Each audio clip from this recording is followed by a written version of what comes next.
post-conflict phase comes repatriation, reintegration, rehabilitation, reconstruction, and reconciliation. There is plenty of money in this 5R approach, and a better way to spend money than in war and destruction.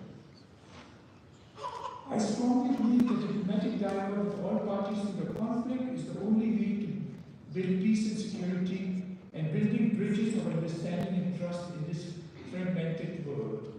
Diplomacy is the main tool in multilateralism, but as we saw, diplomacy almost died 20 years ago. We need to revive it again, and I do see glimpses of signs of it working again, thanks to the Secretary General of the United Nations, the UN, and also quite a few member states who are giving it full priority.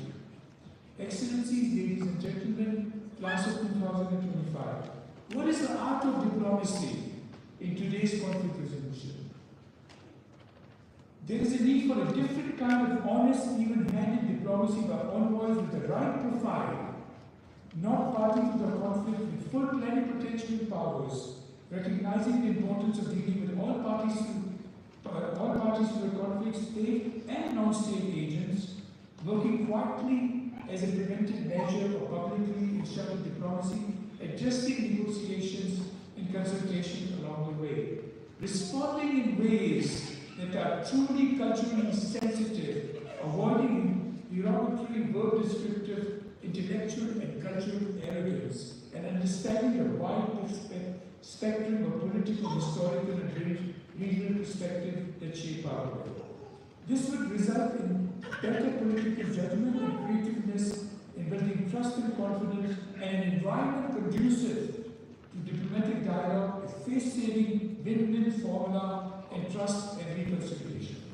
This art of diplomacy will resolve today's crisis like we have done in the past years. We have many good examples that we have discussed in the classroom together, and I think we can do it again. Diplomacy is the right way. Diplomacy takes time, but it shows always the better results. Dear graduates, this was my message to you before you leave, and what you learned from the Real Diplomacy by Dialogue concept. And I want you to always keep this in mind in your diplomatic careers, and don't let anyone try to persuade you differently. Your own perspective in today's crisis on the response of the international community is important, as you are the future generation of diplomats, and many of today's problems will probably get passed on to you one day unresolved. This is the moment in time to celebrate you, class of 2025. Whatever career path you take, bilateral or multilateral, diplomacy always use the power of diplomacy that you learn at GSD. Power of diplomacy. Who knows, one day there will be a Nelson Mandela or a Sadako Ogata among you, or a Kofi Annan, or even an Angela Merkel. The diploma that you will shortly receive from me is your license to practice diplomacy. GSD has provided you with fine education and diplomatic tools. It is now up to you to seize the opportunities in diplomacy available to you. I hope you will succeed, but unfortunately our generation has failed in many ways. I feel privileged to have known you and appreciate our discussion together on world politics. It's a emotional time for the teens to say goodbye to the whole class. I look forward to remaining in contact with you through the social media and our alumni network. Hope we will have a chance to work together, making this event work. Congratulations, class.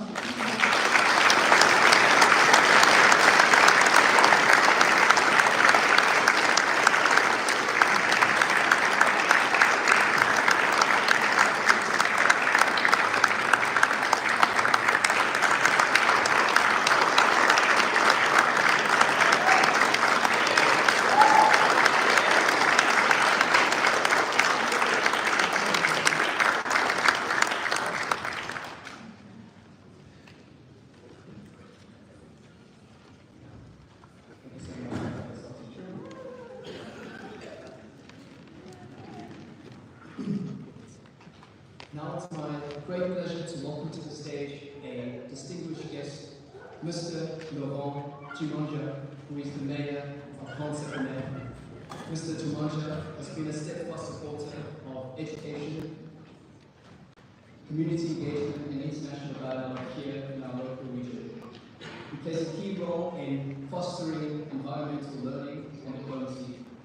Mr. Jimaja will be giving us a brief address in French. Please give a big round of applause.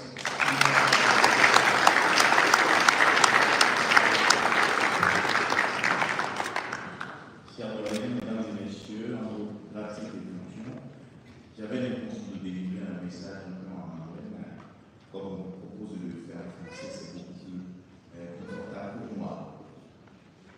Je vous remercie beaucoup pour votre invitation. Et je suis heureux de prendre la parole devant vous, car, comme certains le savent, votre école est située dans la commune du Grand-Saconnex et nous sommes heureux de savoir que vous êtes là. Je suis le maire de la commune du Grand-Saconnex, je suis le président du collège qui dirige la commune, et à ce titre, je suis maire pour une année, du 1er juin au 31 mai, ça fait partie des subtilités de la démocratie suisse. Je suis donc le porte-parole de l'ensemble des concitoyens du Grand-Saconnex. Pour ma part, je suis arrivé dans ce pays tout à fait par hasard. Je devais rester près pendant 3 mois et ça fait plus de 35 ans que je suis là. Ça fait partie des surprises de la vie.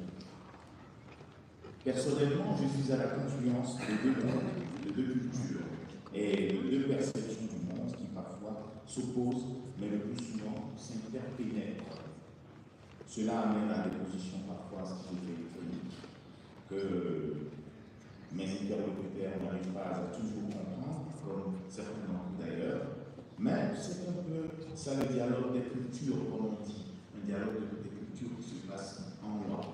Dialogue des cultures, comme disait Senghor et Henri Césaire, qui doivent contribuer à la civilisation universelle. La commune du Grand-Saconnex est dotée de différents atouts, comme vous le savez. L'aéroport, par l'expo, accès par l'autoroute également. Et nous allons accueillir bientôt le tram qui va s'arrêter, qui nous permettra d'attirer plus aisément. Nous abritons également plusieurs ambassades et missions diplomatiques et nous sommes un jet de pierre de plusieurs organisations internationales. Dans un monde où la complexité et les différences sont souvent considérées comme des marques de succès, il devient aujourd'hui crucial, au vu de la finitude de notre terre, de pouvoir réévaluer l'importance de la sobriété et de la simplicité dans la gestion de la cité, mais aussi dans les relations internationales. Je me permets de vous considérer un peu comme des citoyens de Genève et du Grand-Saconnex en particulier, parce que où que vous iriez, vous en serez des citoyens, un peu des ambassadeurs, et c'est un plaisir pour moi d'en parler.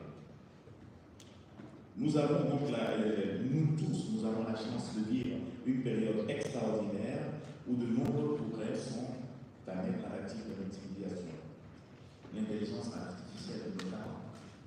Malheureusement, bien que nous ayons tous un smartphone, nous arrivons à moins communiquer.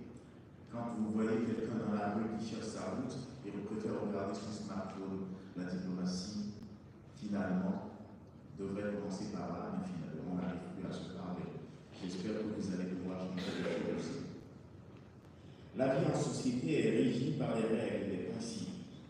On est pourtant dans un monde où les exceptions aux règles sont devenues pratiques courantes et le bon sens déserte le forum.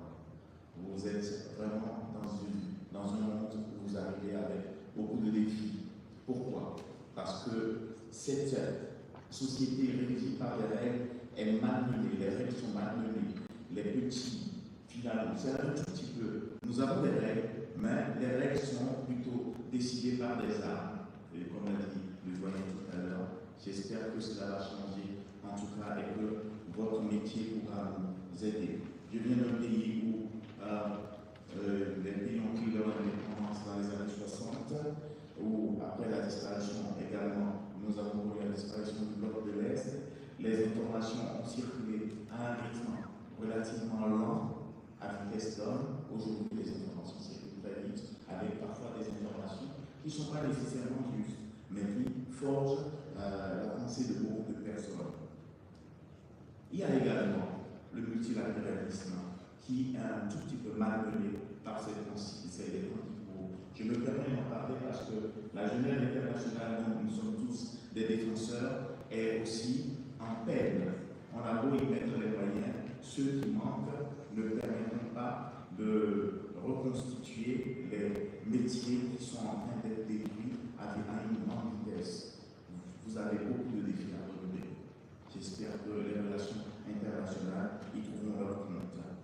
On impose les règles aux plus faibles, mais quand ils ont tout respecté, ils s'apprêtent enfin à jouer un semblant d'autonomie. Les règles sont remises en cause. Political differences were there, but they were more discreet. Diplomatic dialogues, fixed rules of engagement to diffuse wars and resolve conflicts. Excellencies, ladies and gentlemen, class of 2025. As we enter our 80th year at the UN, more has to be done by the 193 UN member states to strengthen the use of diplomatic option to prevent and resolve conflicts in a culture of peace rather than a culture of war. And with their diplomatic weight and with the support of the UN and the SG in a theatre of diplomacy rather than a theatre of war. We are a variety of types and complexions, living in a beautiful world of diversified cultures and traditions. We have to believe that multilateralism will find ways for us to coexist despite our differences. And living in a war zone is not an option. If UN cannot stop wars, its raison d'etre will be seriously questioned. But peace seems to have no money in it. What can we do to make peace more attractive to the oligarchs and those countries who are supporting war? I know from my work in the UN that after peace in the post-conflict phase comes repatriation, reintegration, rehabilitation, reconstruction, and reconciliation. There is plenty of money in this 5R approach, and a better way to spend money than in war and destruction. I strongly believe that diplomatic dialogue with all parties to the conflict is the only way to build peace and security and building bridges of understanding and trust in this fragmented world. Diplomacy is the main tool in multilateralism, but as we saw, diplomacy almost died 20 years ago. We need to revive it again, and I do see glimpses of signs of it working again, thanks to the Secretary General of the United Nations, the UN, and also quite a few member states who are giving it full priority. Excellencies, ladies and gentlemen, class of 2025, what is the art of diplomacy in today's conflict resolution? There is a need for a different kind of honest, even-handed diplomacy by envoys with the right profile, not party to the conflict with full plenipotentiary powers, recognizing the importance of dealing with all parties to the conflict, state and non-state agents, working quietly as a preventive measure or publicly instructed diplomacy, adjusting negotiations and consultation along the way, responding in ways that are truly culturally sensitive, avoiding derogatory, word descriptive, intellectual and cultural arrogance, and understanding the wide spectrum of political, historical, and regional perspective that shape our world.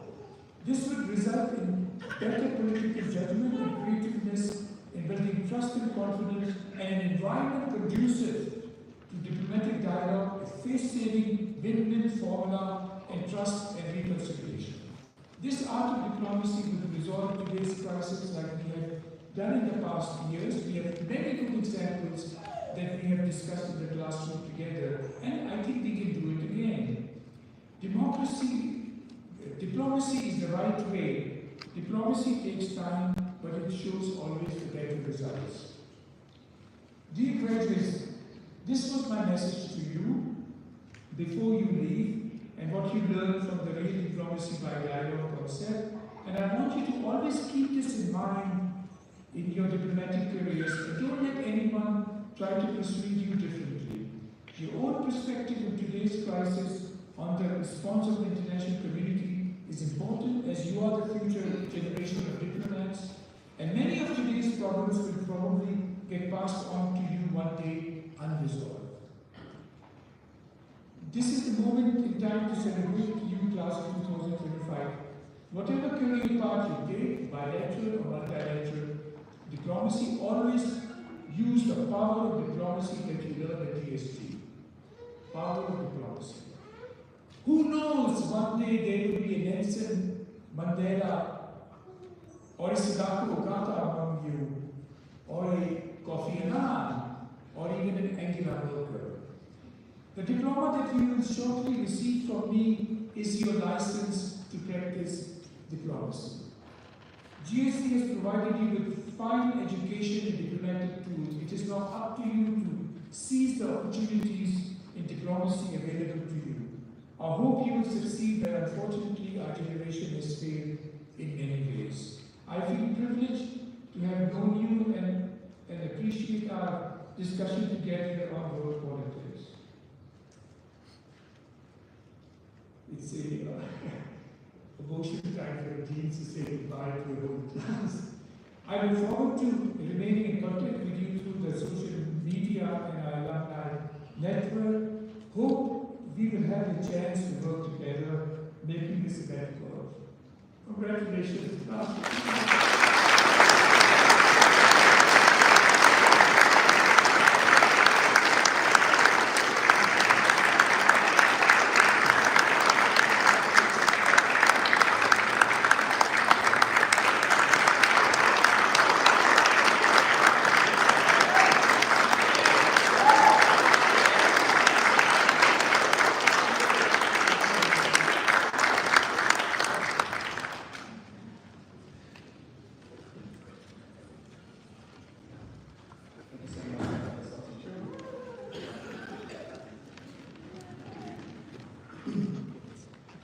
Now it's my great pleasure to welcome to the stage a distinguished guest, Mr. Laurent Jimaja, who is the mayor of Grand-Saconnex. Mr. Jimaja has been a steadfast supporter of education, community engagement, and international dialogue here in our local region. He plays a key role in fostering environmental learning and diplomacy. Mr. Jimaja will be giving us a brief address in French. Please give a big round of applause.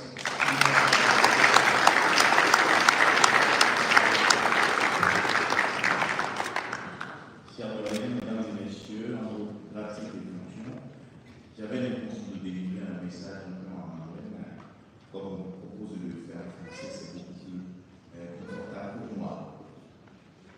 Je vous remercie beaucoup pour votre invitation. Et je suis heureux de prendre la parole devant vous car, comme certains le savent, votre école est située dans la commune du Grand-Saconnex et nous sommes heureux de savoir que vous êtes là. Je suis le maire de la commune du Grand-Saconnex, je suis le président du collège qui dirige la commune et à ce titre, je suis maire pour une année, du 1er juin au 31 mai, ça fait partie des subtilités de la démocratie suisse. Je suis donc le porte-parole de l'ensemble des concitoyens du Grand-Saconnex. Pour ma part, je suis arrivé dans ce pays tout à fait par hasard.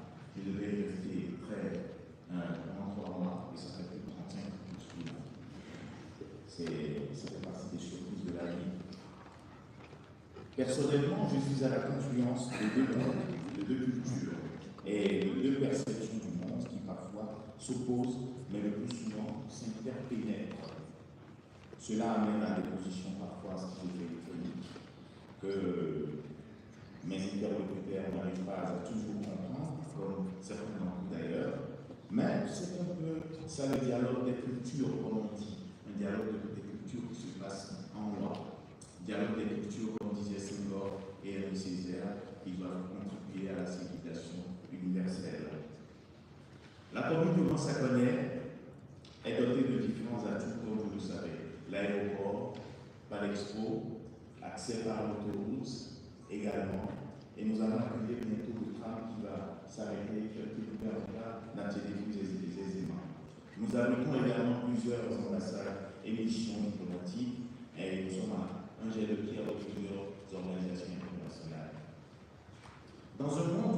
complexité et l'exubérance sont souvent considérées comme des marques de succès, il devient aujourd'hui crucial, au vu de la finitude de notre terre, de pouvoir réévaluer l'importance de la sobriété et de la simplicité dans la gestion de la cité, mais aussi dans les relations internationales.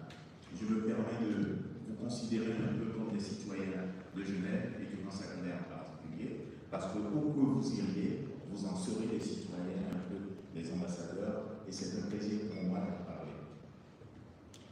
Nous avons donc, nous tous, nous avons la chance de vivre une période extraordinaire où de nombreux progrès sont à mettre à l'actif de l'utilisation. L'intelligence artificielle, notamment. Malheureusement, bien que nous ayons tous un smartphone, nous arrivons à moins communiquer. Quand vous voyez quelqu'un dans la rue qui cherche sa route et vous préférez regarder son smartphone, la diplomatie, finalement, devrait commencer par là, mais finalement, on n'arrive plus à se parler. J'espère que vous allez pouvoir changer les choses. La vie en société est régie par les règles et les principes. On est pourtant dans un monde où les exceptions aux règles sont devenues pratiques courantes et le bon sens déserte le forum. Vous êtes vraiment dans un monde où vous arrivez avec beaucoup de défis. Pourquoi? Parce que cette société régie par les règles est malmenée, les règles sont malmenées, les petits, finalement, c'est un tout petit peu. Nous avons des règles, mais les règles sont plutôt décidées par des armes. Et comme l'a dit le doyen tout à l'heure, j'espère que cela va changer, en tout cas, et que votre métier pourra nous aider. Je viens d'un pays où les pays ont pris leur indépendance dans les années 60, où après la disparition également, nous avons connu la disparition du bloc de l'Est, les informations ont circulé à un rythme relativement lent, à vitesse d'homme. Aujourd'hui, les informations circulent très vite, avec parfois des informations qui ne sont pas nécessairement justes, mais qui forgent la pensée de beaucoup de personnes. Il y a également le multilatéralisme qui est un tout petit peu malmené par ces principes. Je me permets d'en parler parce que la Genève internationale dont nous sommes tous des défenseurs est aussi en peine. On a beau y mettre les moyens, ceux qui manquent ne permettront pas de reconstituer les métiers qui sont en train d'être détruits à une grande vitesse. Vous avez beaucoup de défis à relever. J'espère que les relations internationales y trouveront leur compte. On impose les règles aux plus faibles, mais quand ils ont tout respecté, ils s'apprêtent enfin à jouer un semblant d'autonomie. Les règles sont remises en cause et on trouve le moyen de ne pas les appliquer différemment. Alors, partout dans le monde, et grâce aux réseaux sociaux, une résistance dont nous ne mesurons pas l'ampleur s'organise sans leader, sans idéologie, mais avec des populismes qui nous menacent. Vous allez sur le net aujourd'hui, ces informations circulent dans le sud, particulièrement, et c'est dans le sud que les populismes sont en train de se construire, de se constituer. Les informations qui ne sont pas toujours vraies circulent et sont considérées comme des vérités, parce que dès que vous avez dit quelque chose, c'est une vérité pour tout le monde. Je ne vais pas être plus long parce que j'avais droit à 4 minutes, je crois que j'ai déjà fait ça, monsieur le maire, c'est amplement suffisant pour que vous ayez entendu ma voix et surtout pour que je vous dise que vous avez des défis à relever. Bonne chance dans votre carrière et je vous remercie toutes et tous. Merci.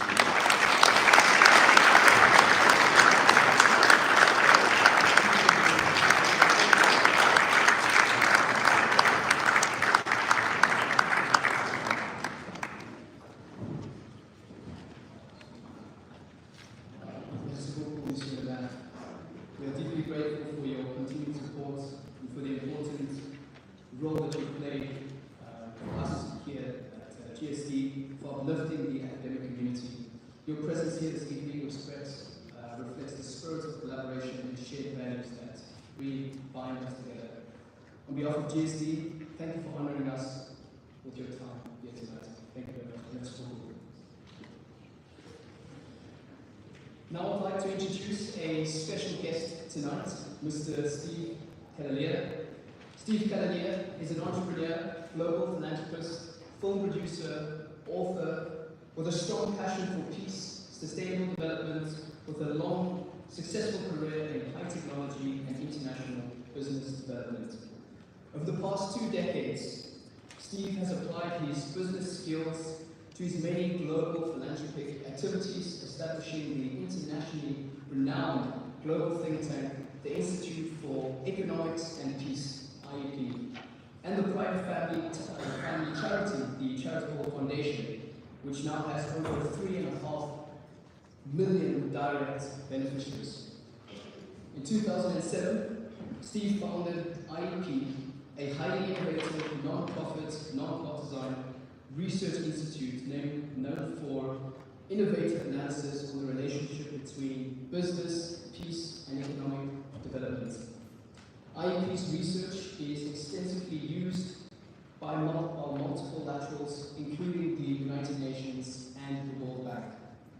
He's also the founder of the Global Peace Index, the world's leading measure for global peacefulness. In 2013, a coalition of Australian foundations recognized his funding of IEP as one of the 50 most impactful philanthropic gifts in Australia's history.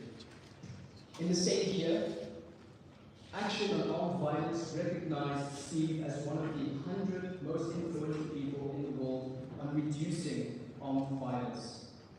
For his contribution to global peace movements, Steve has also been nominated 3 times for the Nobel Peace Prize. Steve has also served on many boards, public and private. He has served on the President's Circle for Club de Madrid, the largest forum for former world leaders working to strengthen democracy.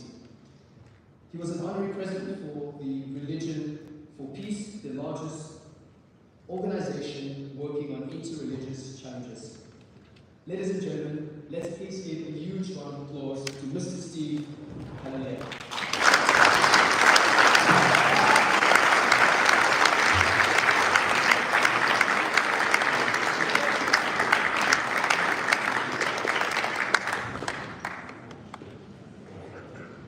It's amazing when I hear your resume where it doesn't sound anything like you.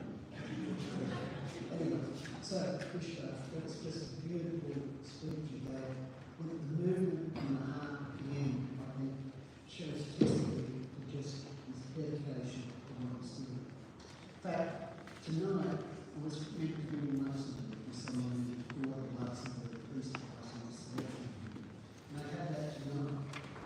When we got invited here, I thought, well, I go there every year in the last 7 or 8 years. Tonight, I thought I'd come here. So it's my privilege tonight to actually be here. So what I'm going to do is I'm going to go through the journey of my life. So I think the graduates, there's something in that which may be helpful, may be of interest. And it's really, in the long run, it's a journey to peace. So, the early part of my life was one of adventure. I was born in Sydney, Australia, and grew up in an ordinary middle-class type family. The early part of my life, I really spent surfing something to be close to my heart. I'd never been outside Australia until I was 22. And there, I went to Indonesia to surf. Set up a couple of small import businesses back in Australia. Not that I was any good at it, it's enough to finance the city. I was living on $1 a day, quite a bit of time. 40 cents for the room, 20 cents for 3 meals a day. And that was in living in families which were incredibly poor. With that, not that it affected me, but I got a true understanding of poverty. Now, as life moves on, you get to different stage. At about 25, I decided to get serious about my life. And I sat down and I had 3 things I thought I really wanted to do. Spent 3 months really contemplating this. One was to take adventure travel around the world. And I figured by 40, I'd be too old to do that. I probably just would create a business around it. The other was social work, and I felt I wouldn't get enough money from that to last. And the last one, was just totally intuitive to be a computer programmer. And in the end, I ran with becoming a computer programmer. And then, as time moved on, I built two businesses. One in the public listed on NASDAQ, the other on the Australian Stock Exchange, and developed independent programs. And those programs would work at that stage in the highest, most critical computer systems in the world, up to defense systems. And they tracked down problems in inside those systems and fixed it in real time. Now, our customers were people like New York, London, Hong Kong, stock exchanges, major international switches, British America, MasterCard, and most of the major wholesale operations around the world. And like, I was never really driven by money. I made a lot of money. I was driven by technical excellence. Still am. Still am. And then what happened? At some point, I decided I wanted to move on. So I started to move gradually out of business and into management. And that led me in the creation of the charity foundation, which is the family foundation program. So I'm sitting here today, we've created over 280 different projects around the world, specialising in tools and it's a whole range of different projects which we do. And so, first project was in Laurent. It was still a closed country. What we did is we brought in water. It was just simply putting in wells to get water.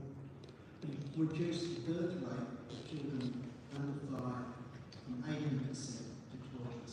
So that stayed at the highest in the world.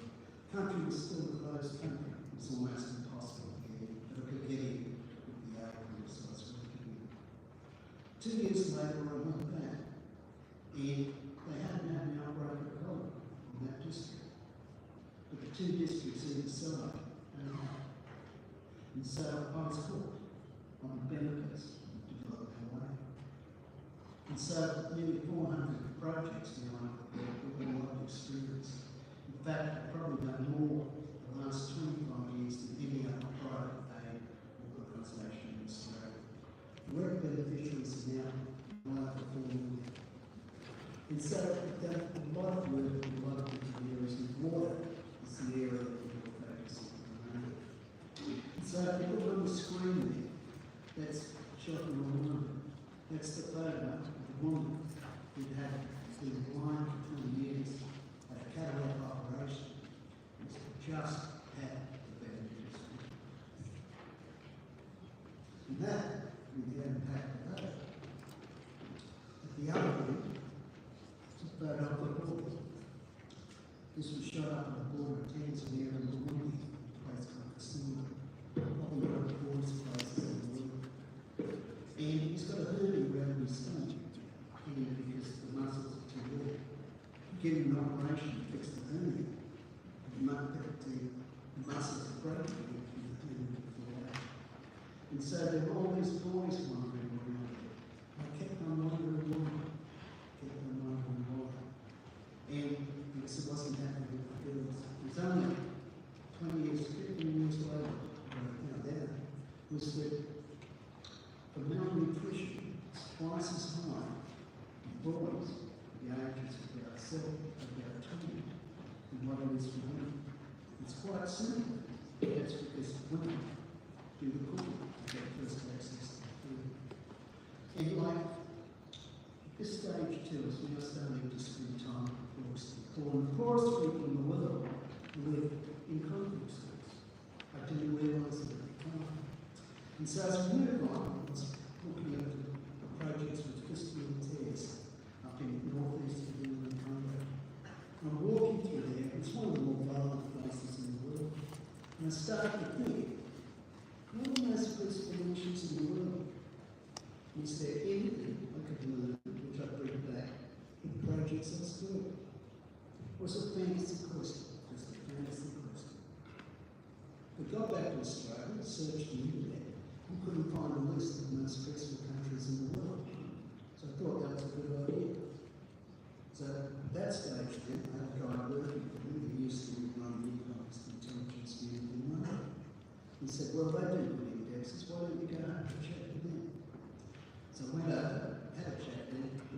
decided to develop the Global Peace Index. This is an entrepreneurial story.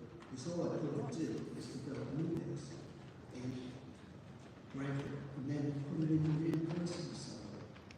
So I got on, started to develop an index, and I thought, well, I don't want to sit on the index, but I might as well do something with it, so I publicised it. So at that point then, decided to hire a PR company to publicise it for the university. And it was an international hit, the community, international media. So then went round looking for the right university to put it in. But I didn't find any which were entrepreneurial enough for me. Maybe they'd come here, it would have been different. But I didn't find any. And so that's when I established the Institute for Economics and Peace. And if you know, it's just progressive, serious success to get there. So, plan and strategy, it's just following the lay of the land and the opportunities as they arrive. And that brings us to, that really brings us to where you, I guess, the Institute for Economics and Peace. And what it is really, was when I looked at it, I realised we spent a lot of time studying war and conflict. Neither when we say we're studying peace, we're not studying peace, we're actually studying conflict. And peace, the study of peace is very different. And I realised also at that stage, it wasn't actually grounded a lot in fact. It was like it was morally based, like good morals, not because it was about morals. It didn't have a factual or statistical basis. So from that, you know, started the book, and how do you study peace? And how do you describe an economic value to peace? Because at that stage, there wasn't a lot on it. There's a lot on the economics of war while it was good for the economy, and war and peace. So, you know, in many ways, was to try and pull peace into the middle ground. Something that's practical, tangible, and which you can understand. Now, at this point, much later on in life, I realised all I was doing was using the skills which are required in business: measurement, marketing, sales. Simple as that. So, today, we come to what the Institute for Economics and Peace.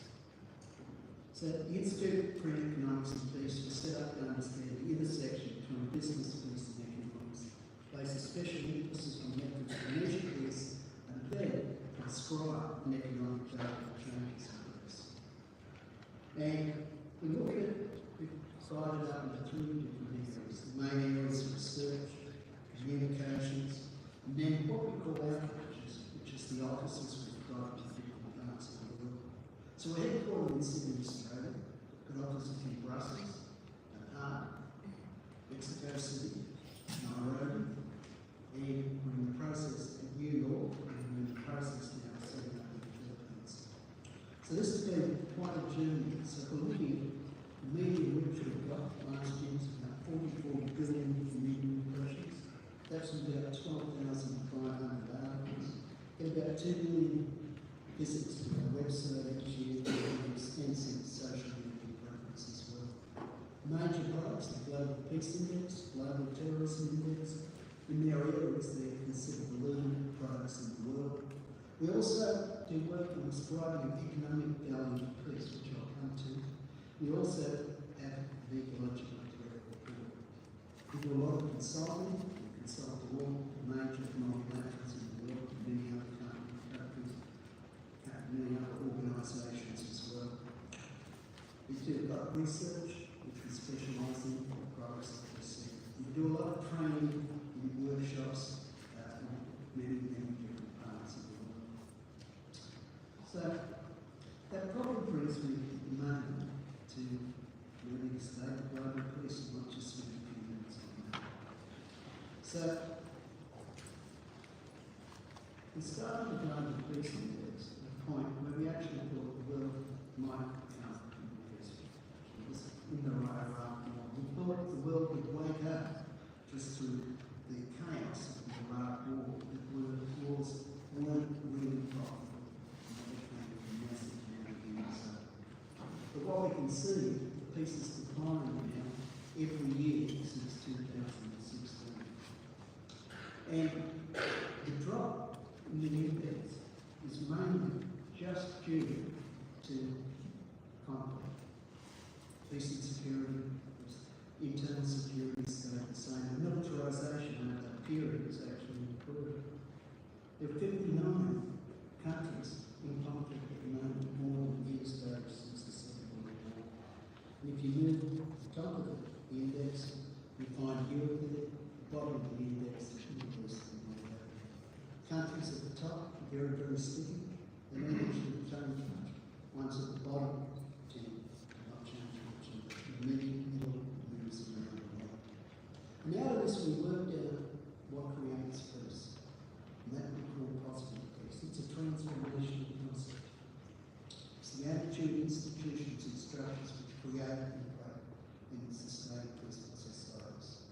They're empirically derived through mathematics and statistical modelling, and it's been taken up now all around the world. I'll be about 2 minutes. And so it's taken up all around the world.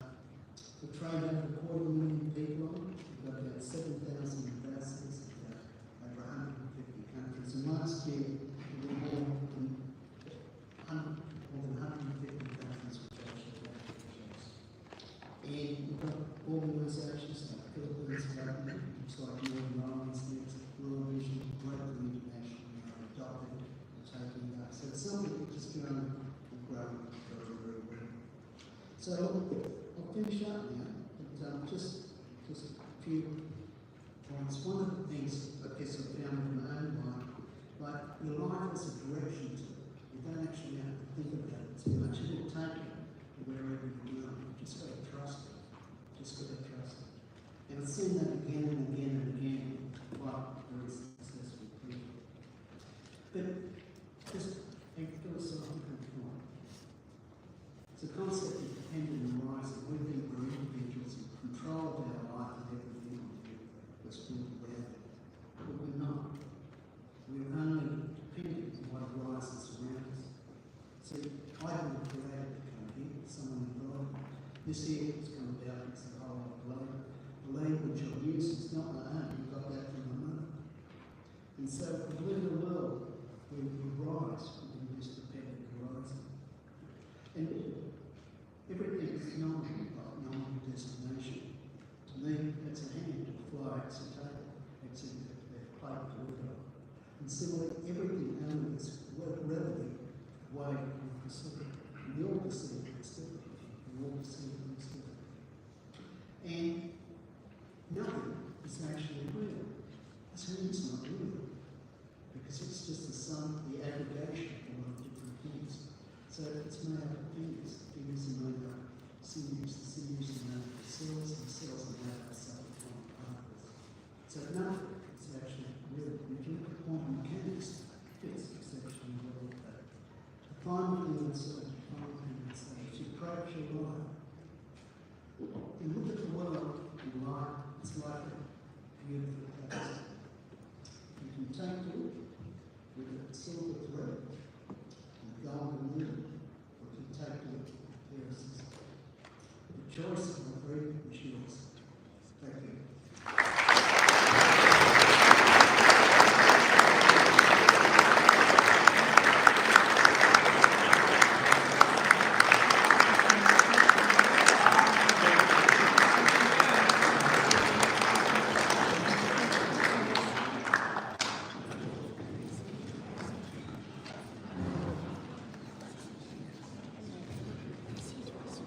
Thank you so much, Mr. Killelea, for your powerful and touching stories from around the world, including Africa.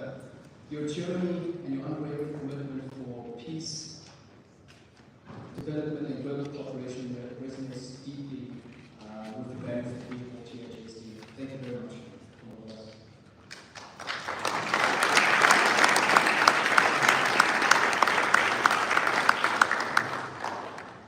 Faculty members are at the heart of GSD's academic community, inspiring, guiding, and shaping the minds of our young future leaders.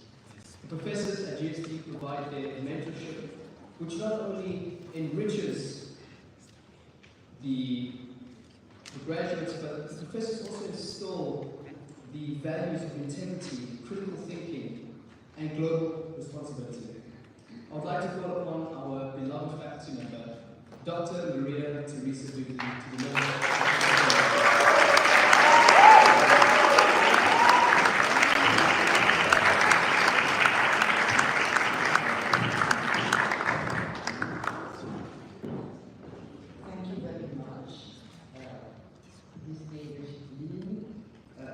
Mr. Killelea, Mr. Zimmermann,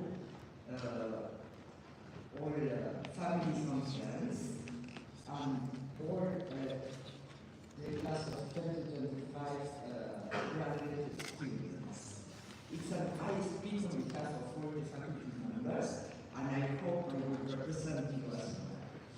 Many has been said already about the state of the world, and I would like to concentrate myself on you, because you are at the heart of what we are discussing today. As a faculty member, it has been a privilege for me, and I guess for all of us, to have had you as students. We were extremely lucky in this, and we have seen how you have grown over the years, you have developed, and all the achievements you have done in your years at GSD.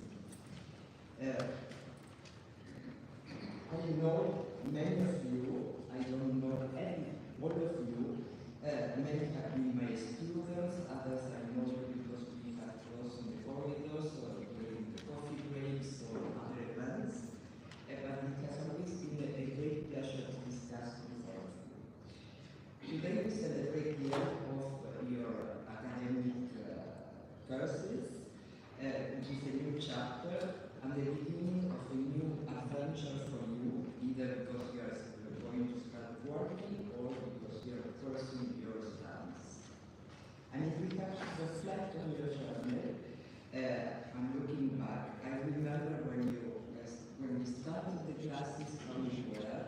The first days you were a little bit wide, your eyes were wide open, you were afraid, and you were curious, and you were nervous, as we are starting today also.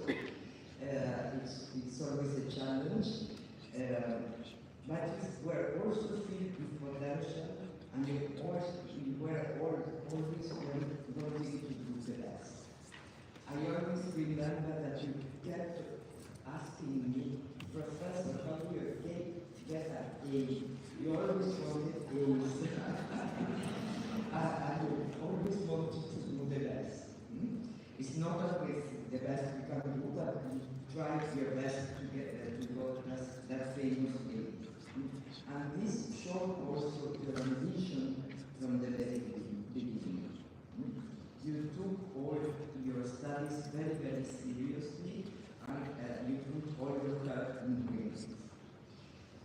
Over the years, we have also seen you having challenging times because you have a lot of work to do, you have a lot of courses, you have a lot of questionings. We have had a lot about I teach public international law, and most of you when you were in my class were very skeptical about the use of public international law. We had very serious discussions about this, but nevertheless, and even though we have had the state of the world, many of you became even passionate about the subject and wanted to continue to explore it more in depth. So you discovered not only new subjects, but some of you also discovered new passions. And this is very interesting for you and for the world in general. You have faced difficulties because that's the way the life of students is not always easy. You have a lot of deadlines, you have all the exams and the courses and the deadlines on the same weeks, so you kept on asking how to do the next week because this week we have a lot of things to do. So yes, we have all passed through that, we all know what it is. But you also celebrated a lot of successes. You discover new people, new cultures, new ways of thinking and of being, and develop into a coherent group of persons that is today ready to embrace the world. In my view, GSD offers not only the opportunity of learning the background of experience of the faculty members, but this also provides the students with the opportunity to meet people coming from different horizons, from different parts of the world, from different cultures, who have different ways of doing things. And this is an inestimable value in today's world, and a unique opportunity which allows you not only to have long-lasting friends, that will allow you to travel everywhere and to find a friend, but also it's very, very important to better understand and to better act in international relations. Having this background knowledge of the different ways of doing that. The other thing that GSD offers, and which is very valuable for, I think, as a university, is the fact of the small groups in which you are working. This is important because nobody can hide it. We all have to be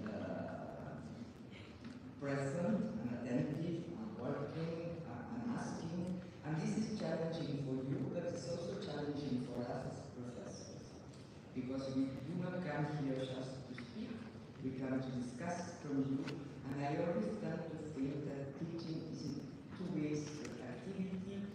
You learn from us, of course, you learn from our background, our experience, but we also learn from you. We learn from your questions. You bring us a lot also as individuals, and you make us progress in our activities. So this is very challenging and it's very rewarding at the same time. Today we celebrate your graduation and we start another activities. What's important, I think, is that you learn to think critically during these years, to solve problems, because you never get the answers beforehand, you have to discuss, to solve problems creatively, and to work effectively in groups. And this is not just academic knowledge or academic skills. These are skills that serve you for in any endeavor you might engage. And this is very, very important. I would like to give you a message that remember that learning is a lifelong journey. It's not only academics. We keep on learning during all of our lives. So my advice and my recommendation, and I guess our faculties should be the same, is to embrace change, to be always curious, and never stop seeking knowledge. That needs your talents, your freshness, your fresh perspectives, and your passion to make a difference. You won't solve all the problems in the world, but each step and each step contributes to make things better. Don't be afraid to take risks. We all do mistakes, but take the opportunity from your mistakes to gain experience, to learn from them. It is because it's through challenges that we discover our truth, strength, and potential. So go forth with confidence. You are prepared. Go forth with courage and with the knowledge that we can make also an impact in the world. We are all faculty members that are here in the room. We are extremely proud of you, and we wish you all that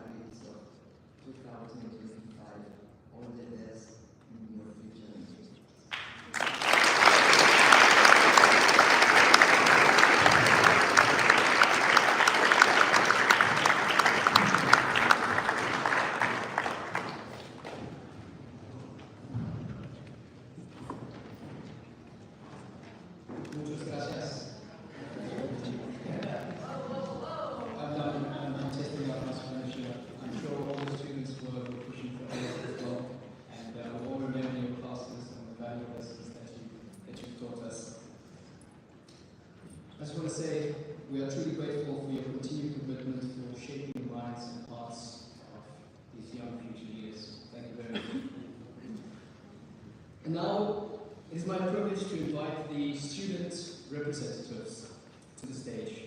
Throughout their time here at GSD, these students have shown resilience, commitment, and expanded their knowledge and sense of purpose. Please join me in welcoming to the stage our bachelor representative, Miss Valentina Ospina Diaz.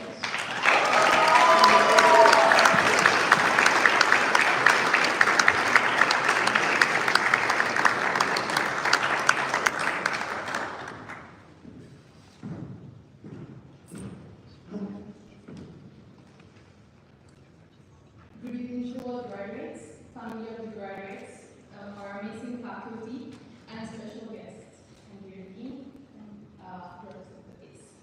I welcome you to one of the world's diplomatic capitals, the beautiful city of Geneva. 3 years ago, we opened this chapter together from 7 different parts of the world. We gathered in Geneva to embark on this adventure. Today, I have been entrusted in offering it closure. When we arrived at GSD, we were in many ways blank canvases. But through every debate, every interaction, every lecture, every moment of frustration and of insight, we have grown and we have become confident. We have gained clarity in what anchors us to this career and to what we aim to do with our degrees. We have found our enjoyment in the affairs of Latin America, of the Middle East, of history, of trade and commerce, politics or diplomacy, security, peace, or international law. When I first came to Switzerland, I was told that I was carrying the dreams of many. But today, I carry even more. I carry yours. I trust that each of you will discover the place in your world where your conviction meets the world needs of today, the intersection between intellect and purpose. When your voice carries weight and your actions leave an enduring mark. I dream that every step of the way you act with principle, because the most important consideration one today can have is to always work towards conserving the humanity and dignity of those we serve. This journey would have not been possible without our amazing dedication of the administration. They have always aimed for academic excellence that is representative of our credentials as people and as pupils. From diplomatic visits, seminars, being taught by field-renowned professionals, and even having class at UN premises, we have normalized this because these are experiences that no other international relations students will have. It's truly incredible. I want to deeply thank the faculty present today for your generosity of time, your generosity of intellect and attention, for answering our 1,000 questions and listening, truly listening to our ideas, our doubts, and our evolving perspectives. You have helped us shape us into young scholars, future diplomats, and human beings that are prepared to feel comfortable in disagreement and seek intellectual debate instead of conflict. I want to offer a heartfelt thank you for all of the families present today, and for those who were not able to make it, for your cheers, your patience, and your unwavering support. We all have carried your hopes with us these past years, well as we take the first steps towards our goals. And most importantly, through every paper, every exam, every late night study, and even every single time we have run for the 60 bus. So I take this opportunity to thank my peers, the bachelor's class. I want to appreciate every single one of you. I will forever hold you in the highest regard. Each of us has been a challenge and a blessing to each other, as we have empowered each other to refine our arguments, elevate our character, and strive towards academic excellence and human excellence. Through that, we have grown and become confident in ourselves and our stance now that we are stepping into a new chapter of our lives. You have taught me one of diplomacy's most underrated tools, emotional intelligence, the ability to see the human being beneath the policy, the principle, or the disagreement. I wish you to be courageous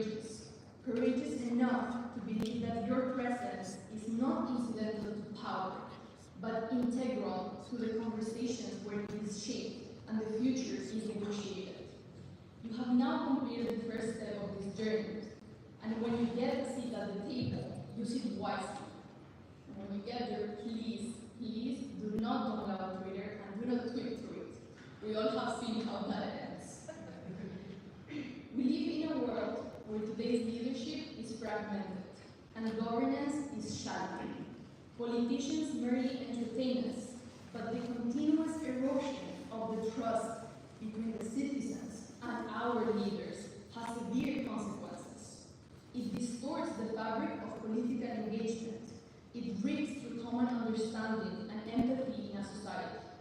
It diminishes the depth in which we participate in our domestic and international political communities.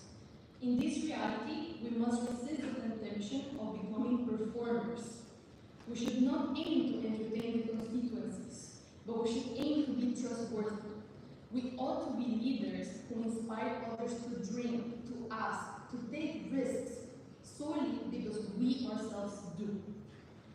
What we have learned at GSD is not only academic lessons, but is a web of knowledge that will guide us through life. Diplomacy is not the art of avoiding conflict, but is the courage to embrace disagreement with compassion. It is not about representing power, but representing people. And if we are to honor our degrees and the hard work we have put towards it, we must not govern with cynicism, because to govern is to serve. Now that we will embark in these new journeys and continue to reshape as scholars or professionals, allow me to share this reflection. Nothing is more mundane than the wish to be exceptional, but nothing is even more rare than a person's commitment to persist with humility, act with direction, and lead with humanity. To culminate my intervention today, I offer you this parting wish. Felicia Augustu Melior Traiano. May you be more fortunate than Augustus and better than Trajan. The former, it is remembered for ending civil wars and ushering in a gold age, and the latter for governing with fairness and benevolence. One used to inaugurate emperors, today I used to inaugurate us, the guardians. Congratulations, class of 2025.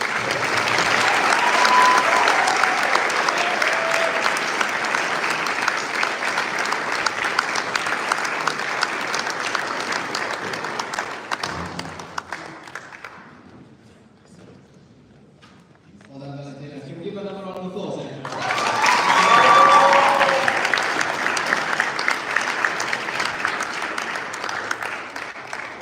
Now, I would like to invite the master's representative to the stage for her special speech she would like to give. Please join me in welcoming to the stage Miss Alicia Zimmermann.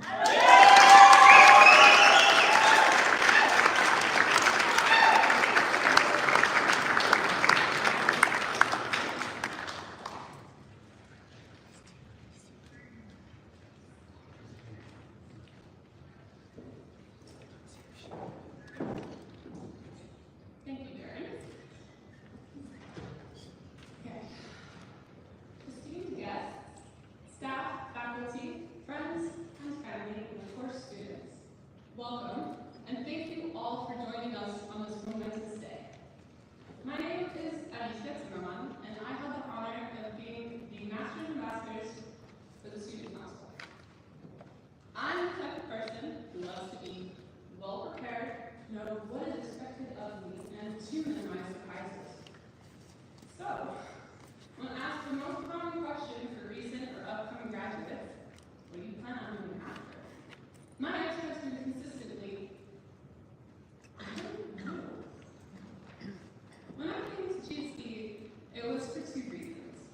To get a graduate degree, and to answer this very question. This time around, my parents called and asked me the same question. I gave them the same answer. But this time, I'm already not known.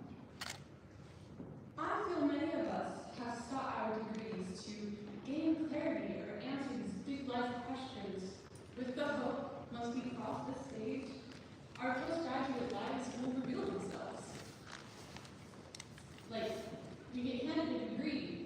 actually a roadmap for our lives. Today, we stand before you, earning our degree, and with it, a job, a purpose, and our path in life suddenly appeared. Just kidding, that didn't actually happen. As we receive our degrees today, we receive the responsibility for our future and to drive it down a path that works for us. What we received from GSD is more than a piece of parchment. We have received the academic know-how to follow our inner compass, which is the best tool to navigate our future. Of course, a map could be beneficial. We all have visions for where we wish to end up. All you have to do is read your map and you get there quicker. But life is full of the unexpected surprises, and that is when magic happens. And that's why I'm okay not knowing. Navigating our compass gives us the ability to explore the various paths in life while keeping us oriented towards the meaningful. We get to take risks, to pivot, to adapt, to take those unexpected surprises with grace, but to learn from them. We get to say yes to the opportunities which truly excite us because we know they are still on that path, even if it looks a little bit different than we had expected. This program also gave us a community of like-minded and, well-educated individuals. In our time here, we have learned about international relations and diplomacy, including the knowledge and the tools to turn complexity into simplicity, to solve conflicts. And in a time where conflict is well and abundant in our world, our education drives us to find solutions that expand the circle of peace. Please do me a favor. Look around at your fellow graduates. Please look. Today, they might just be your classmates, but tomorrow, they are your allies in our collective mission to build a world that is more peaceful, more abundant, and just. And that is also why it's okay. Peace starts with us and the community we have built here at GSD.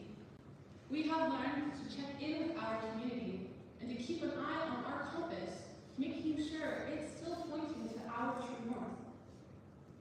The next opportunity could be there on that map, of course. But let me ask you this. Are you taking that next step forward just because it's on a map of what you think life should be? Or are you willing and open to the possibilities in life and to see where they might take you, even if you don't know where you'll end up?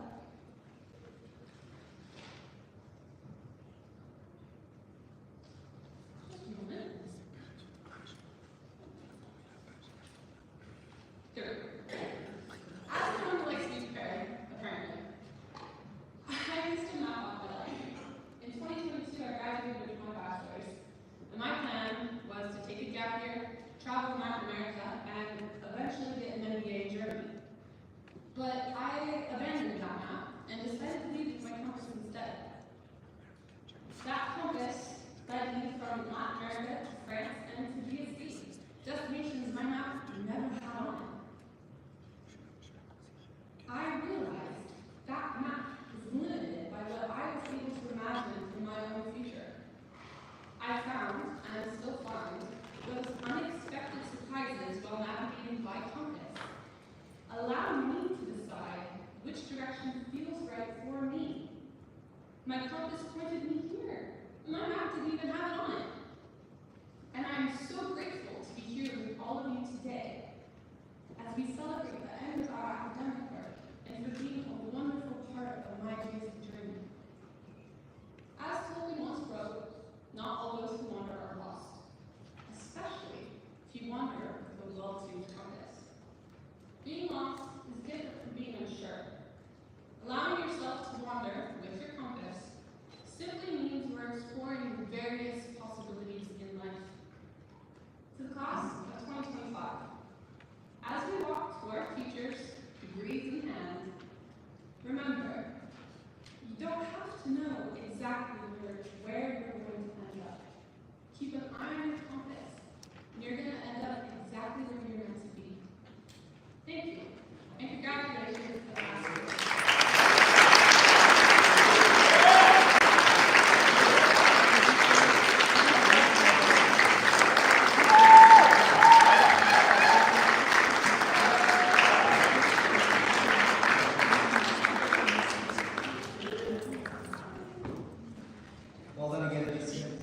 guests on my campus, also led me to GSD and all the graduate students there. Now, I have the honor of inviting our doctorate representative to the stage. The pursuit of a doctorate demands not only academic success and excellence, but I can imagine a lot of time, late nights. Tonight, he will share a few words of his experience and possibly provide us with some motivation. Please join me in welcoming Mr. Adeyemi Babington Ashaye.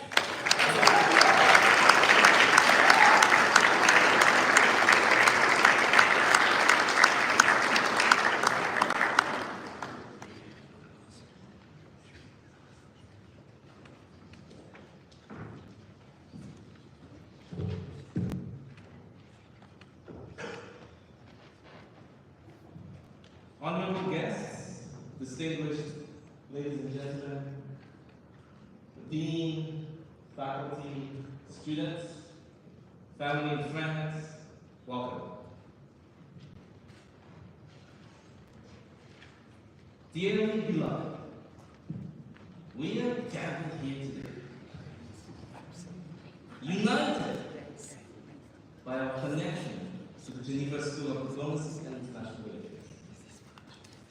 Please join me in adding a gesture of congratulations to the class of 2025. Congratulations.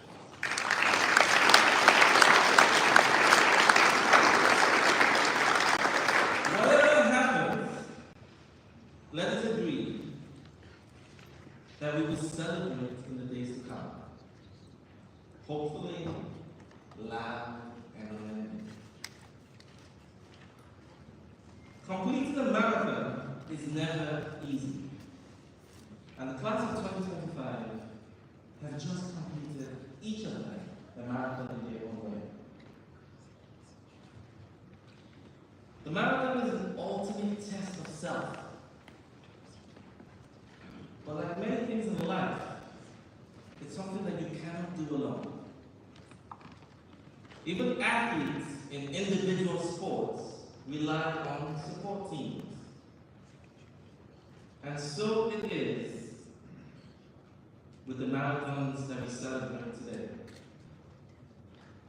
Many years ago, I completed my first ever ski marathon. Cross-country skis for 42 kilometers. When I signed up, it was going to be my first time on skis. I'd never skied, and I registered for the marathon. I believed it would help me to learn, and I am obsessed with learning. Now, I trained seriously, and I want to fast forward the story to the day before the marathon. We went out for light training, supposed to be the day before the marathon, so nothing too stressful. 3 to 5 kilometers. And I was there. Now please picture that of course we got spread out. The fastest amongst us were gone. Second fastest were also ahead. There was a third group, slower than the first two. But I think it also was mixed up with some nice people who just wanted to keep an eye on the last group. On this day, there was a fourth, last and slowest group that was composed of only one person. If you guessed it. Me. I want you to picture me. Please, be with me. I want you to picture me on cross-country skis, struggling. And my friends and colleagues were far ahead, and I was struggling. And to be honest, if you picture this, can you imagine what was going through my mind? Am I ready for tomorrow? Will I do 40 kilometers? Maybe I'll stop at 21. It's no shame, half marathon, they give a certificate as well. Suddenly I look up, because I hear a sound, and there's a Swiss friend of mine, a lady called Monica. She was in one of the groups ahead. She's a natural skier. But she skied all the way back to find me. And Monica forward and said, Yemi, whatever happens, just keep going. Whatever you do, don't stop. Take it step by step, just keep going. That's it. Monica turned around and she speeded away off the horizon. Now, I'm not really sure why she came. I think it was to encourage me. But I did feel some solidarity because she was an excellent skier. She didn't have to do this. And this is a marathon. You signed up to be on your own. But Monica came back out of solidarity. The next day was the marathon. And for those who are interested, contact me and I'll give you the year. But I want to tell you this. It was held in unprecedented conditions. The headwinds were 50 kilometers per hour. Headwinds. You stand and the wind would push you backwards. It was already cold. It's a ski marathon. But with that kind of headwind, the chill factor was registered at minus 30 degrees. I know we have many skiers here, but nobody really wants to go skiing at minus 30 degrees. So on that day, many people dropped out. I have almost zero doubt that I would have dropped out too. But Monica's words kept echoing in my mind. And because I'd never seen it before, I thought this was normal. I thought these Swiss people are crazy. But anyway, I thought this was normal. So I just kept going. And I finished the marathon. It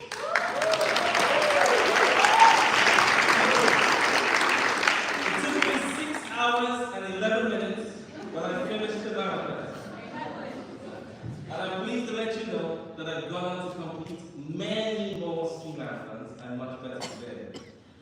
Today we are celebrating many individual marathons, but we must also celebrate our supporters. Some who supported us one time in this journey, and then some who were there the entire time. Some who knew the way to kick us in the backside, and they always kicked us.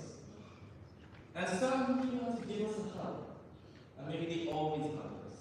But there's a third category of those who did both. They kicked us when we needed to be kicked, and hugged us when we needed to be hugged. Please, at this point, can we put our hands together and show some love to our support teams.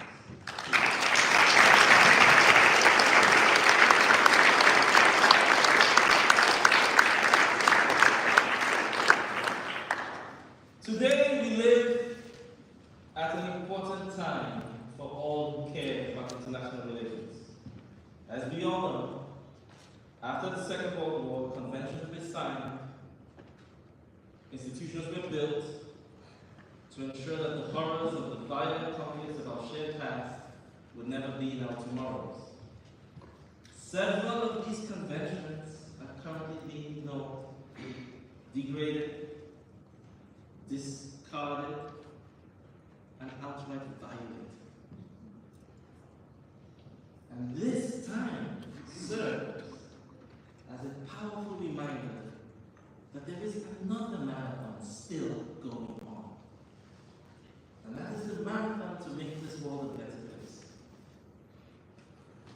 We are all in this room, just as your father and your grandmother and their grandmother, we are all in this marathon.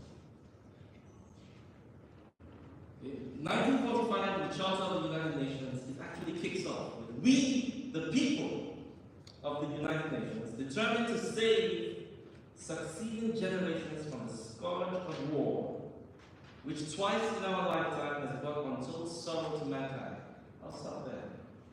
Doesn't that sound like 2025? The marathon to make the world a better place continues. In the days, weeks, months, and years ahead, humanity is relying on each of us. And I hope you've noticed that I'm not only speaking to the class of 2025. Humanity relies on each of us to do our part in the marathon. And as I conclude, I want to remind us of two things. The first, we are one. We are actually one. The best solutions will come when we remember that we are one. He is my brother. Don't we have the same color hair?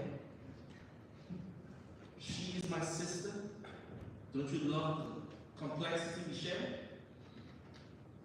We have to remember this. All efforts to divide us must fail. And you can help. You don't even need a degree. Just remember, we are one. That's a very important asset in this marathon before running.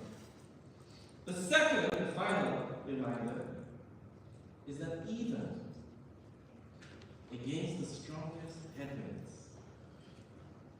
and under the cloudiest skies, those words that our Swiss friend Monica shared will help us to finish this marathon. Whatever happens, just keep going. Whatever happens, don't stop. Take it step by step and just keep going. I wish us all good luck in this marathon to make it all the best.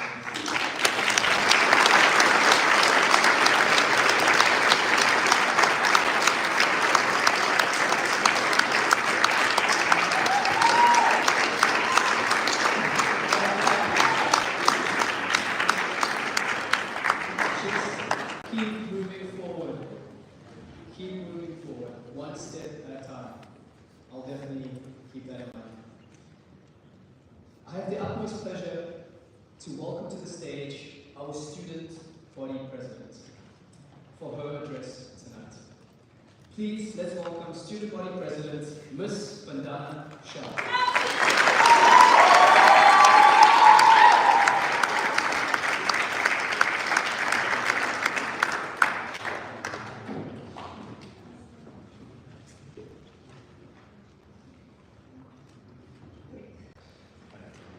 Good evening, everyone. Respected faculty, dear parents, distinguished guests, friends, and my fellow schoolmates.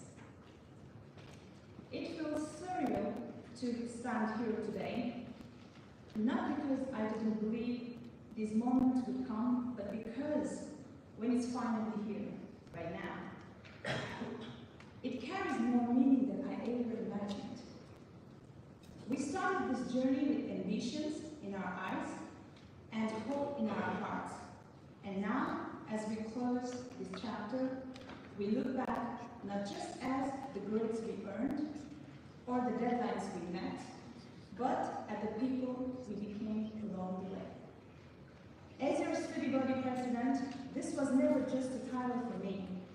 It was a bond, a chance to bring our student community together in a way that made us feel seen, heard, and celebrated. And we did that together. From the thrill of football matches to the laughter during Paralympic Games, and we weren't just playing the sports, we were building friendship beyond the classrooms. We came alive during International Day, proudly sharing our roots, our food, our music. For one day, the world came to the campus, and it was magical. Even we had a little Halloween day, and yes, someone walked away with a whole bag of sweets. We stood for something bigger than ourselves through our humanitarian donations initiatives. This reminds us that even while studying the diplomacy, our real impact begins with small collectives and acts of kindness. We explored Brussels on the academic trip not just as a tourist, but as curious mind, stepping into the real institutions of diplomacy and global governance. It made our lessons come to life. Some of us even stepped into the real world through internship at embassies, international organizations, and NGOs. We got a taste of the careers that we are working towards, and it made everything we learned feel even more real. Those stories of nervous interviews turning into real contributions as proof that we are already becoming the diplomats, advocates, and change makers we dreamed of. We also created spaces to connect from apéros with students from other universities to the gathering right here on campus. Sometimes the most important diplomacy happens over snacks and shared laughter, and we love it. But what I would treasure the most are the quite real moments, the night before exams, the shared study notes, and "you've got this" whispered in the hallways. The kindness, the strength, and the friendships. To our esteemed guests, thank you for gracing these occasions with your presence. Your support and encouragement mean the world to us, and remind us that this celebration is not just about us, but also about the global community, and that believes in the future that we are building. To the parents, thank you for your love and belief. Your sacrifices are the reason that we are stand here, proud and ready. To the professors, thank you for challenging us, guiding us, and reminding us to keep asking questions, and to ask with a purpose. To my fellow graduates, we made it, and not just to finish lines, but through a journey that changed us in all the best ways. And to the Geneva School of Diplomacy, thank you for being more than the school. You were home, you were a launchpad, a memory that we will always carry with pride. As we walk forward, let's remember that what we take with us, not just a degree, but a deeper sense of who we are and what we are capable of. Let's be the generations that build bridges, not walls, that listens more than speaks, that serves more than it demands. Thank you all for the journey, for the trust, and for the love. Congratulations, class of 2025.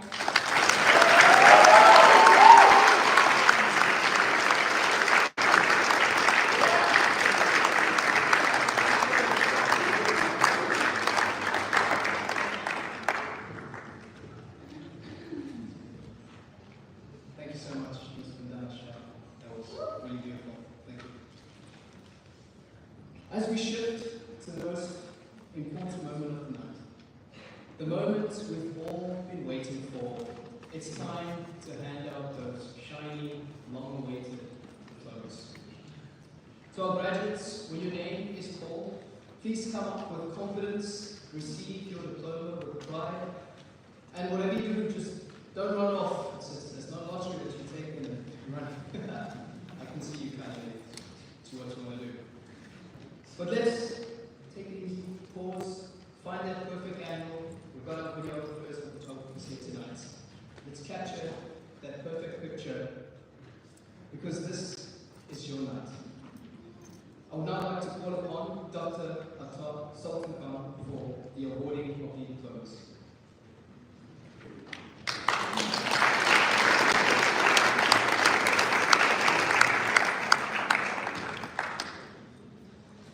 Now with sheer delight, we begin the official conferral of degrees.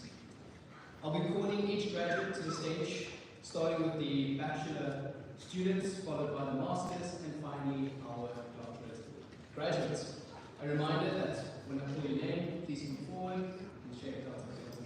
Khan's hand, strike a pose, and then return to your seat.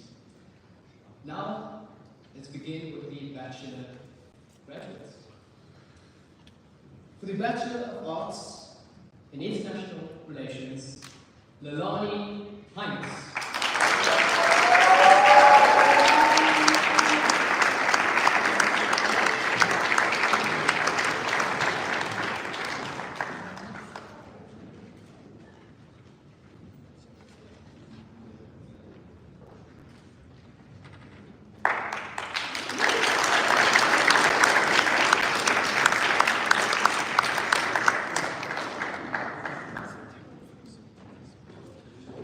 Chelsea, Michaela, Veronica, Alicia.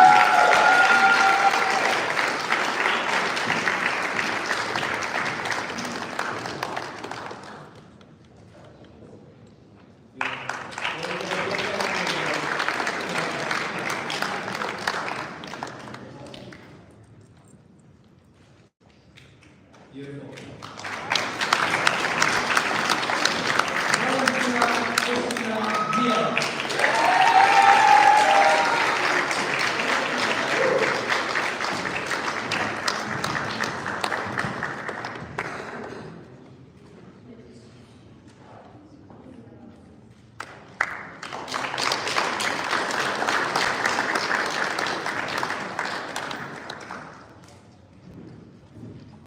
Lucas William Record.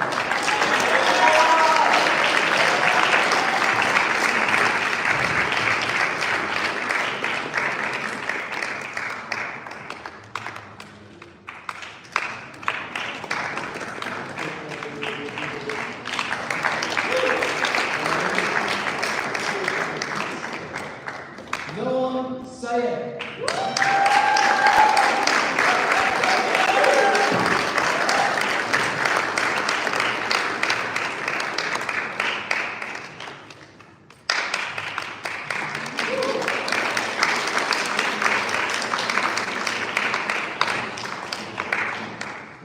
Isabel Shehu.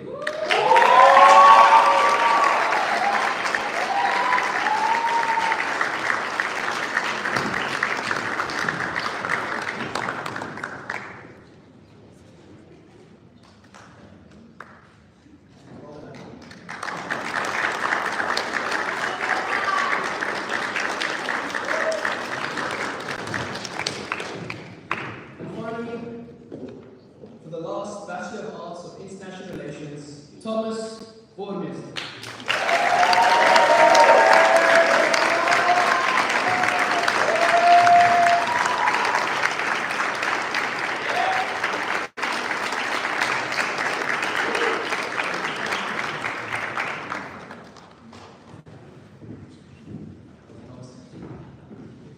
Now we move on to the Master of Arts in International Relations, and first on the list is Massimiliano Adeyemi.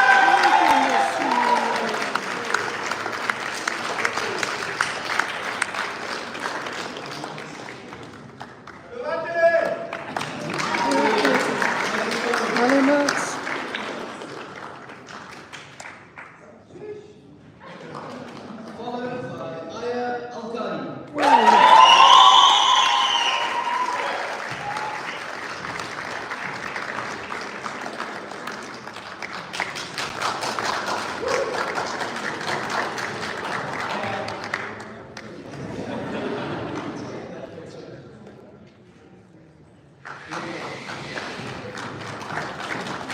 Chris Taleba Bai.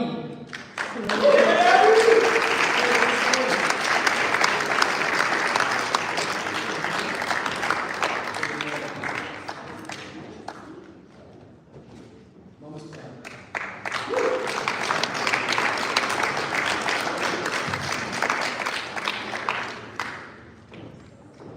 Amrit Ko Janagar.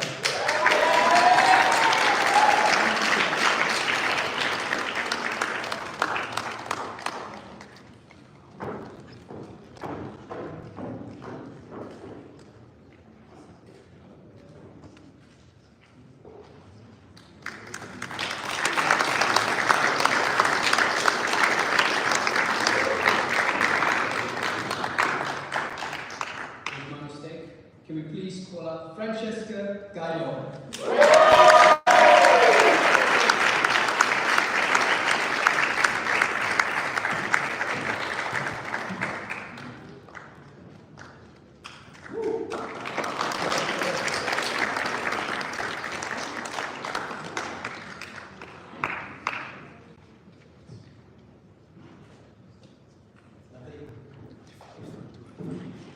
Akshat Kane.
Alicia,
Zimmermann.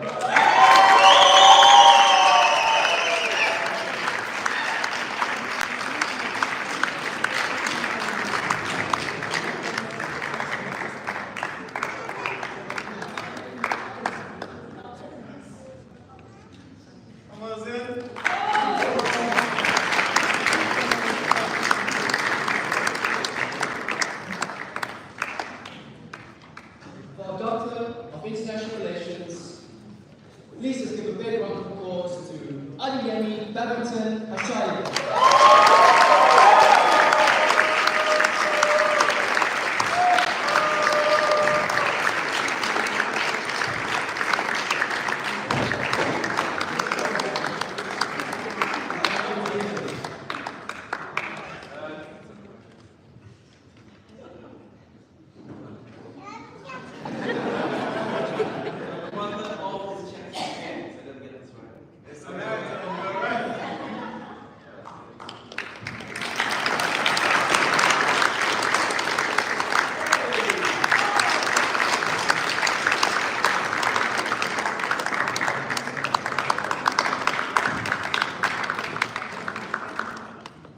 Before we conclude the conferral of degrees, I'd like to take a moment to recognize those members, graduates that unfortunately could not be here tonight. And I'll read out their names, and then we may at the end extend our congratulations to them as well. For the Bachelor of Arts in International Relations, Christina Trukili.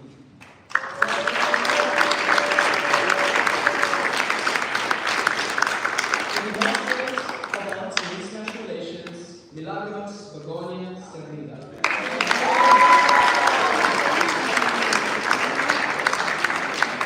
Also for the Master of Arts in International Relations, Giselle Souza.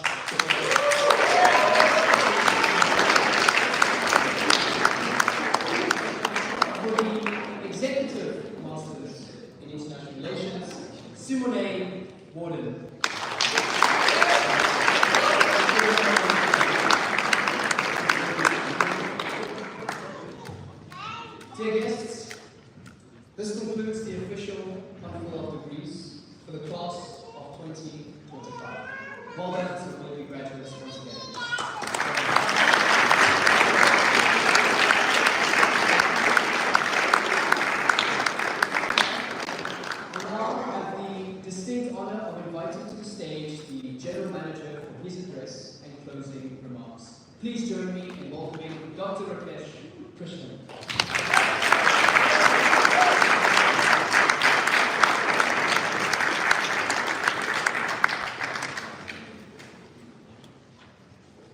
I think before I start my closing remarks, I have something very important to do, which is a change of task ceremony. So let's have all the graduates here stand up first.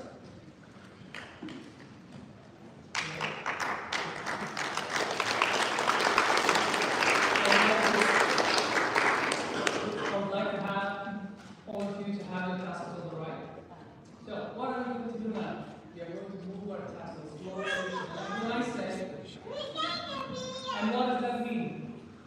It means that whatever you have learned until now, you're going to be taking it to your heart. Because it's moving to the other side. Very well. So let's go ahead and do it. Let's go.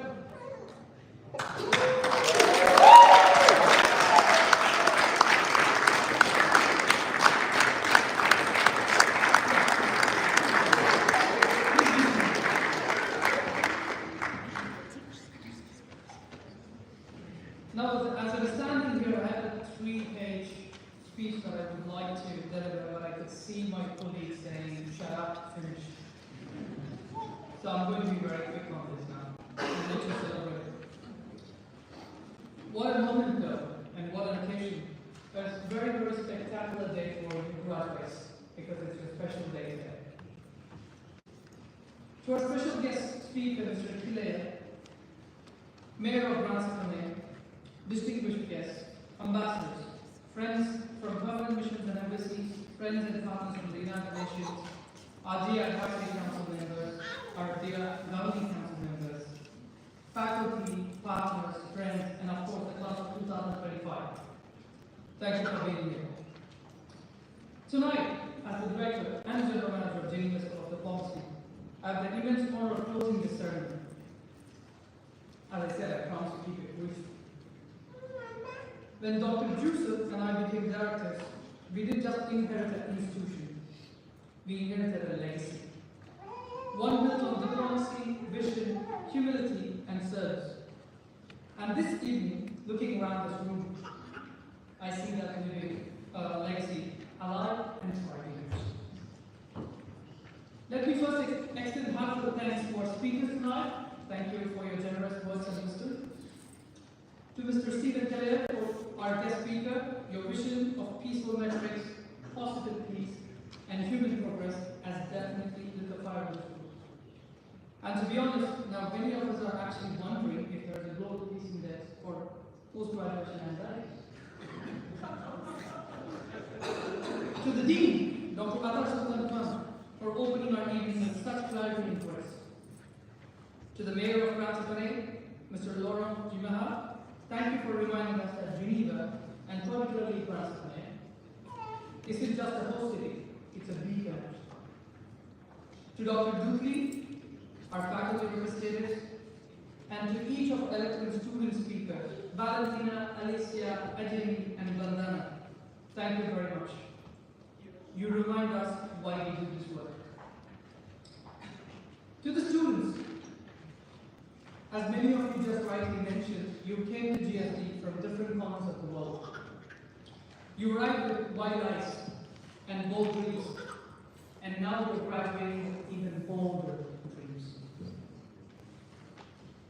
In the past year alone, you have taken part in seminars with ambassadors, learned from practitioners, obtained skills that will supercharge your future, mediated complex situations, and navigated difficult international problems during your negotiation simulations with unwavering curiosity and commitment. And what did we learn from that? If you're ever stuck in a negotiation, try offering coffee. And if that doesn't work, try offering some chocolates. That's true. And if that doesn't work, you concede, declare mutual understanding, and then call it a multilateral success. You learn to decode UN acronyms faster than ChatGPT. And some of you even learn to negotiate effectively with your professors and academic office about extensions. Which, let's be honest, is the highest form of diplomacy. Thank you, Sophia.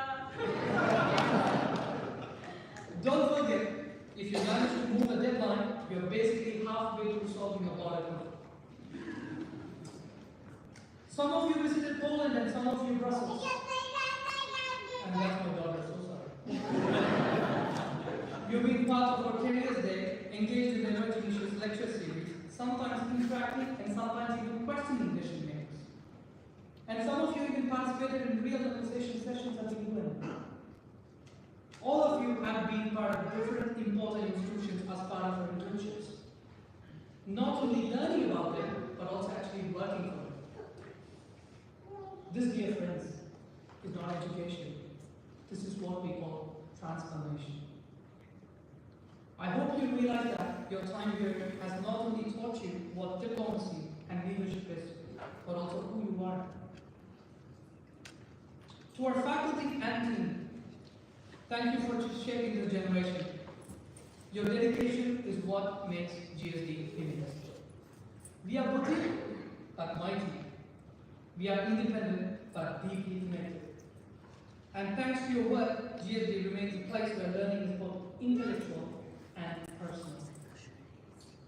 To the advisory and permanent council members, thank you for your counsel and your trust in us and this institution. To our partners, the UN offices, NGOs, embassies, partners from the private sector, thank you for opening your doors to our students and to us. Thank you to our banking partners. To the parents, thank you for believing in us and most importantly, them. And now to the heart of the school, our staff. I would like to extend my personal and heartfelt thanks to Ms. Adeyemi.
Our Dean, Dr. Athar Sultan-Khan, for his guidance, counsel, and his proactive engagement to ensure that GSD always remains in the right track, politically, diplomatically, and ethically.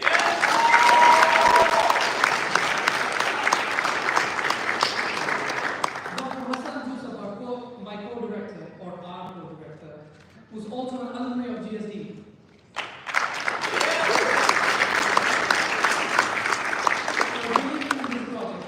Participation and involvement in ensuring that this institution becomes second to none. A very special thanks to Ms. Charlotte Bernot for your time, commitment, and dedication in ensuring that this event is impeccable.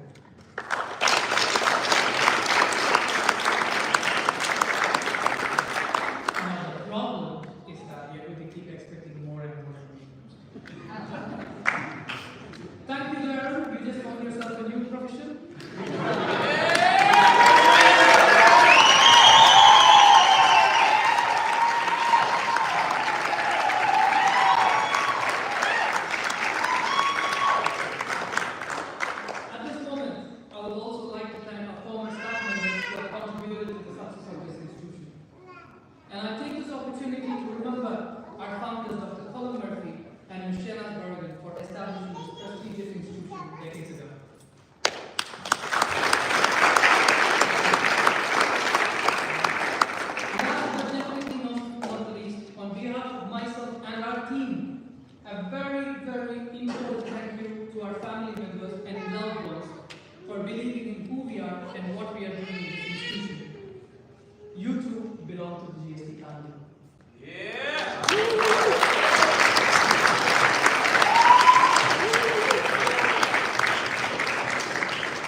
partnerships, new ambitions.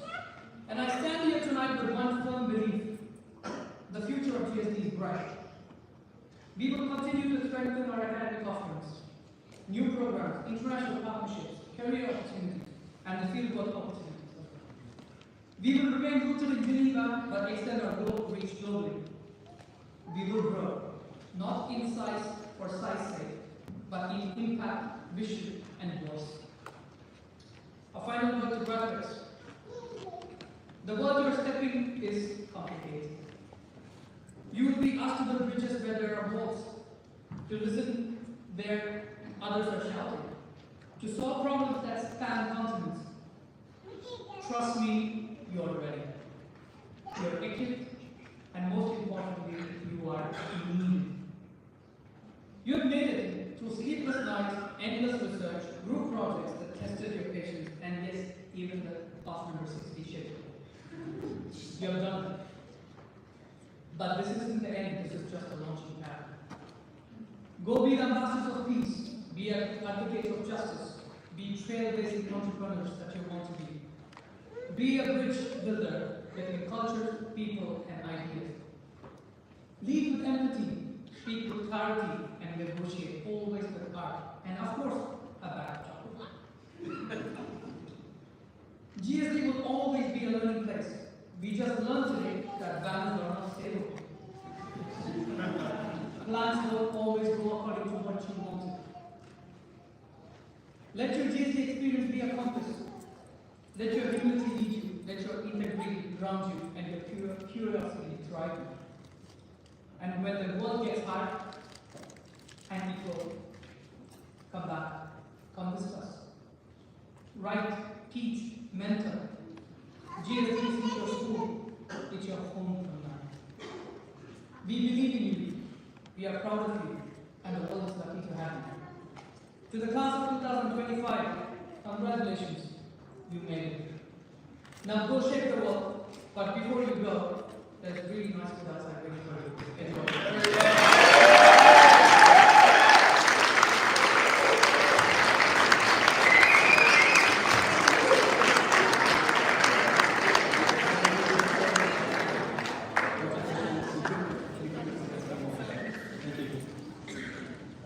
Now, as we draw this memorable evening to a close, as Dr. said, I invite everyone to rise as we will commence for the exit session. The Dean and our special guest will lead the way down the aisle, followed by our faculty members, our graduates, and then continue. Please let us proceed gracefully down the middle of the aisle towards the back of the auditorium, where we will conclude with the symbolic hat ceremony. Let this final walk mark the beginning of a new chapter, graduates. Thank you.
Thank you.